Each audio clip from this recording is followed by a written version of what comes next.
Hey, welcome back everybody. Been a little bit since we've had anything to update, and I just figured we'd go ahead and get another update in here right now.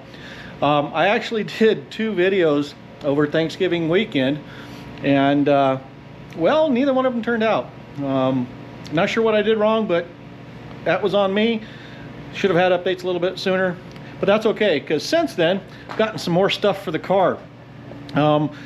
I'd sent in my data recorder to get it updated, ordered the new dash, basically on the data recorder, expanded it so I can add some more stuff to it.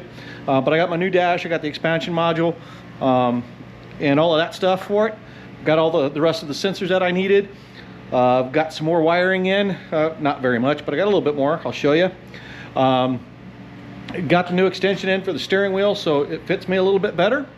Got all of the plumbing in so we can start plumbing this thing and start making somewhat of a car out of this great big mess that I got here in the garage. So let me show you what I got going on. Obviously, you know, I've already gotten the radiator mounted. You can see it down in there. Got some of the fittings on it. I just haven't started plumbing anything. But if you look in here, yeah, you're going to see a lot of stuff. I got fittings, I got hose. I've got some other stuff going on, so I'm going to have 2 steering wheels for this, a butterfly steering wheel and my regular Alpha D steering wheel. I'm going to try a couple different things with that. But I've got my hose in here for the cooling system. I got my hose in here for the fuel system. Got some more fuel system hose. Got some more fittings and stuff like that. Here's the stuff for my data recorder. Just some instructions, and you see more fittings and some miscellaneous stuff I got here for my plumbing. This piece right here is pretty cool from Radium Engineering. This is going to allow me, right here, got 3 inlets, 1 outlet. That's going to allow me to tie all my return lines off of my fuel injection back into one line so I can feed it back here to the tank. I got my tank all done and mounted up. I've got the fuel pump mocked up. I've just got to build the bracket for that. I've got my sending unit in it. What's really cool about this guy right here is when I go to fill the tank, there's a little float in there. Once the float makes contact, it'll turn on a little LED light, tell me when my tank is full, so I don't have fuel gushing out of the filler anymore. Nice thing about that is I'm going to hook the LED to the door, because I'm going to put an access door and a body panel that goes over this and allow me just to open it up, fill it up. Like I said, I'm going to relocate my fuel filter off my fuel pump to right here, and then I'll run the lines up into the cockpit here. I mentioned that before. They're going to go into bulkhead fittings, and then they're going to go through the cockpit, up underneath the seat, and back up behind it into the engine. It's perfectly legal to do it that way. You don't have to have a covering on the fuel lines as long as they're braided stainless steel, which they are. You can see up here, I've got most of my wiring done. I still got some stuff marked here that I haven't connected yet. Got some stuff from my data recorder that I haven't connected yet because I got to route some stuff. But we're making progress. Got my PDM right here. This little plug to keep dirt out just doesn't want to stay in here. Let me plug that back in.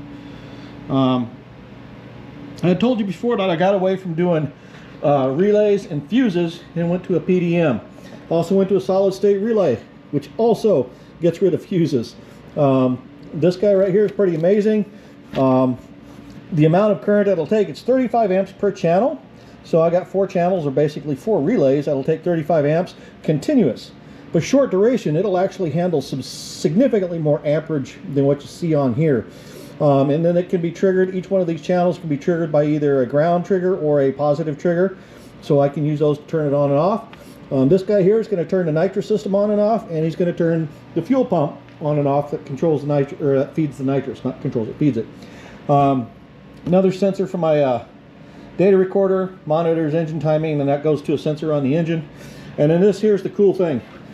I went ahead and got me my digital dash from RPM Performance. Plugs right into my data recorder, and this guy can see and display anything that the data recorder can see. I got my dash all finished. Got it sanded lightly down. It's still got to get paint. I'm going to make it look really nice as best I can anyway. I was going to have it hydro dipped, but that's eating into the budget just a little bit much because it's a little on the expensive side, a little bit more than I thought it was going to be. So, and I've already spent a lot of money that, well, let's just say it, the pocket feels it. So we're going to get by with some cheaper stuff where we can, and painting the dash is one of them. But we've got all of our holes cut. We got everything fit in there real nice. Here's the cutout for the delay box, my emergency cutoff and all of that stuff. I just put this in here so I can see how it looked. I got my parachute levers mocked up here. Please don't look at the welds. They look like crap, but it's pretty solid on there. And the cables are going to route, actually connect here under the dash, and they'll route, loop back around, and they'll follow the frame rail on back. I'm not going to route them through the frame rail because I don't want to have to deal with drilling holes in it and putting welded on reinforcements and stuff like that. They'll be fine just routed along and zip tied to the rest of the frame. Got my new extension for my steering wheel. Now this steering wheel is one that I had in my old dragster, and this one here, it was great with a 3-inch extension in that car, but I sat closer to the steering wheel. This one I actually sit a little bit farther back, so I got a 6-inch extension for it, and this is about perfect where I want it. Nice and comfortable, so I'll be able to drive with that. And then the other steering wheel I got right here, this is the one that came with the car. This one I put the 3-inch extension on. We're going to see how that works out. I've got somebody else that's going to be driving the car as well, and when they sat in the car and fit it, this is the one they preferred, and this puts it about right where they want it, so that's what we're going to do. And I'm going to try it out too. I'm going to see how I like that. Although with the extension I think it'll be a little bit too close for me. Still working on some other stuff. Working on this stuff right here. This is all for my O2 sensor setup that I've got. It'll plug into my grid. I'm just going to locate the stuff back here on the deflector plate, and then it's just a matter of getting everything attached and routing the cabling and stuff. Got these trick little tabs from American Race Cars right here to mount the belly pan. There's tabs on the frame rail for Zeus fasteners, but the problem is those Zeus fasteners are on the inside, and you put the pan in, drop the engine in, you can't get the pan back out so you can change the oil or service bottom or whatever. And I was looking at a different way to connect that up, and lo and behold, American Race Cars had these. Now these are the 3D printed version ones. They also have these in aluminum, but for 12 bucks they come with the Zeus fasteners. You just have to have the springs. All they do is they just sit on the frame like so, right here, and then the Zeus fastener goes into the belly pan, and then it just holds it in place. I thought that was a pretty cool solution, and it solved a couple problems for me, so that's the route that we're going. So we're working on getting all that stuff laid out. Got some of the wiring started in the car. It's a big mess right there for the ignition. We just got to route it back. I've still got to make the shifter mounts, although I got the tubing cut for that. I got my CO2 bottle mounted up here. I just used one of the mounts that I had in the old car. I had 2 of these on it. Don't need them. I just put one on it. It's kind of heavy. It's made out of steel tubing and a little piece of chromoly right here, but you know, it gets the job done, and you know, it's nice and solid, so we're good to go there. I did get a new regulator. The big old heavy one leaked, and it was getting kind of, it's got a good life to it. I mean, it's still usable, but I wanted something a little smaller, a little bit lighter. This one here is preset. Just has a main pressure gauge to tell you how much is in the bottle, and that's going to work out a lot nicer. Plus it's going to be one hell of a lot closer to the shifter, so there'll be a substantially less delay in the shift. So that's where I'm at right now with this. I think I mentioned this before. I've got my relay panel under there. I got my main cutoff relay. I've got the alternator cutoff relay, and I got the starter relay mounted right there. Got the battery back in. I just got to finish wiring stuff up there, and we're going to start running cables. I've been waiting for most everything else to come in. Like I said, see a big pile right here. And everything is in now, so it's just a matter of figuring out, you know, lengths and getting everything put in place. The one thing I've had trouble with is finding some touch-up paint. So finding this particular color of paint, this style of paint, so I can touch up the areas of the frame rail that are kind of scratched up here, so I can make it look a little bit nicer. Joe gave me a can of black spray paint that he thought was the right one for this, and it turned out it is actually not. This is actually a gunmetal gray. Lowe's said they had some, didn't see it. So looked around a little bit, and come to find out an Ace Hardware not too far from here has some. So what'll happen is I'm going to run over there tomorrow, go ahead and get a couple cans of it, and anywhere the frame needs some touch up on it, we're going to go ahead and put some paint on there to make things look a little nicer, so it doesn't look quite so beat up. Plus I gotta paint my bracket there, and then I'm going to figure out exactly what color I want to paint the dash, and go ahead and do that. I do want the dash to look really nice. So I don't know if I'm going to paint it same gunmetal gray or if I'm going to paint it a different color, but we'll see. We'll check it out and see what they got. Like I said, we just got some touch up to do in here, some on the roll cage and stuff. Next project, major project besides wiring up the car, is I'm going to go ahead and get the front of the motor torn down and get the new motor plate on it, or get the new motor plate profiled. It's still sitting over here on the mock-up block right there, with all kinds of crap piled everywhere. Like I said, it's a mess in here. I don't have a lot of space, so I do the best I can. We're going to use the other motor plate to help profile this one. So once I've got it all figured out, and I'm going to trim off the excess that I don't need on this one, and then I'm going to go ahead and I'll transfer it over here to the engine, and we'll get it all tuned up and adjusted up and get everything mounted back up so it's all right. Pretty much going to stay the same as it is there. Changing the deflector plate like I did opens it up enough that I can leave my fuel pump right here. One of the big things that's going to happen though is I'm going to reroute or relocate my crank trigger. So I got my crank trigger bracket right here, sitting just like so. Well, what's going to happen is I'm actually going to use a bracket that I've got that comes around. We're going to modify it and make it fit so I can move this crank trigger up under here. This guy will be like over here somewhere, and allow me to kind of stuff my alternator in here. Now the thing about this is with my cooling system, since the water pump's going to be, I'm going to continue to use this water pump. The radiator is going to be way up front, as you've already seen, so this is going to get changed around a little bit. I'll probably put a straight fitting on here so it comes out and avoids the alternator, but we're going to have an alternator on this thing so we don't have to worry about battery issues or anything like that.